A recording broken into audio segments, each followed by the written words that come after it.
Esse é um exemplo de um experimento feito com leitões no período de creche, em que na primeira linha nós temos o controle negativo, adotado como 100%, né? E na segunda linha o efeito dos antibióticos, e na terceira linha o efeito do MOS, na dosagem de 1,5 kg por tonelada. O ganho de peso na primeira coluna é melhorado 20% com os antibióticos e 19% com o MOS, ou seja, o MOS promove um efeito semelhante aos antibióticos utilizados para controlar diarreias ou melhorar o desempenho de leitões na fase de creche. Na segunda coluna nós vemos a conversão alimentar, que é melhorada 12% pelos antibióticos e 14% pelo MOS.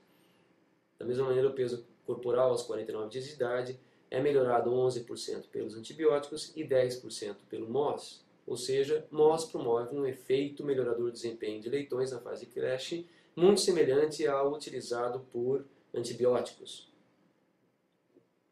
Ainda no nosso mapa de efeitos provocados pelo MOS, vale a pena chamar a atenção a melhoria da qualidade do produto final.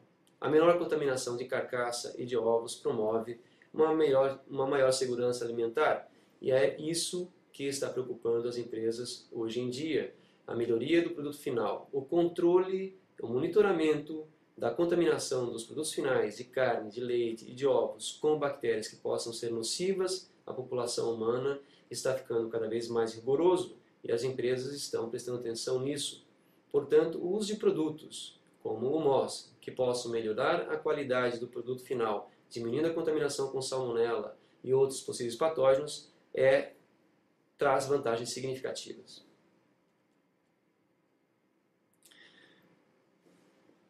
O monitoramento dos efeitos do MOS a campo muitas vezes pode ficar comprometido por várias variáveis que mascaram os efeitos, tanto na melhoria da saúde intestinal quanto na melhoria do desempenho. Muitas vezes não é fácil de se observar uma possível melhoria na conversão alimentar, no ganho de peso ou na saúde dos animais, o que não significa dizer que o efeito não esteja acontecendo. Portanto, há que se monitorar o efeito do MOS, há que se monitorar as alterações da microbiota depois que se inicia o uso do MOS nas dietas dos animais.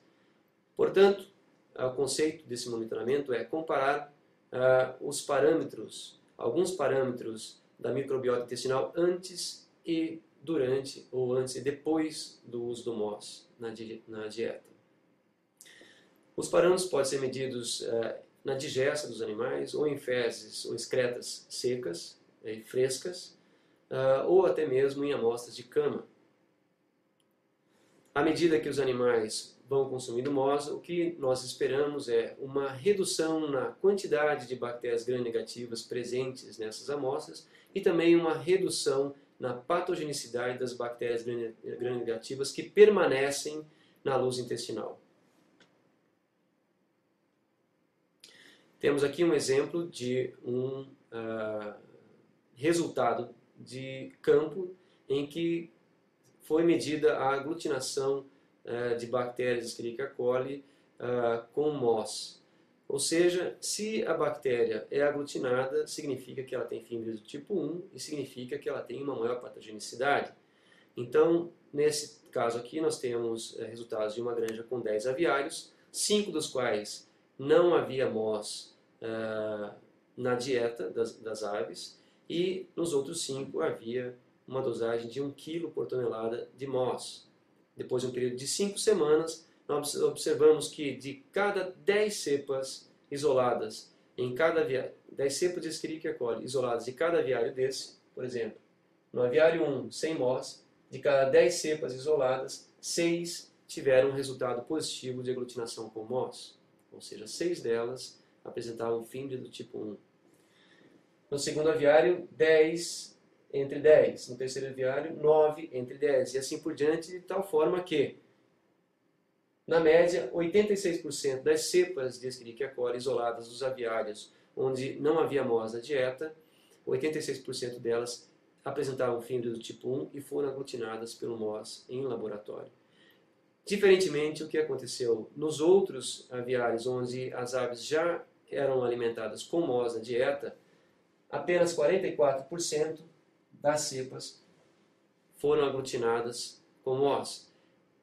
Esse experimento, esse teste, esse monitoramento de campo demonstra que depois de um período de 5 semanas, o número de células, o número de cepas de Escherichia coli patogênicas diminuiu praticamente pela metade, comprovando então que o MOS está alterando beneficamente a população de gram-negativos na digesta ou na luz intestinal das reprodutoras de frango de corte. Esse tipo de monitoramento deve ser feito constantemente, uma vez que, como nós vimos no gráfico anterior, ou na tabela anterior, nós temos uma variação grande na patogenicidade das Escherichia coli presentes em diferentes aviários, até mesmo dentro de uma mesma granja. Portanto, assim que se inicia o uso do MOS, é importante iniciar o monitoramento a campo. Conclusões: o MOS não é meramente um substituto de antibiótico, não tem apenas o objetivo de suprimir a colonização de patógenos.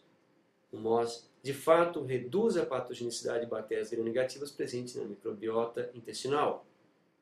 O MOS favorece o crescimento de bactérias benéficas aos animais. O MOS é um potente modulador da microbiota, portanto, e promove uma melhoria significativa na saúde intestinal.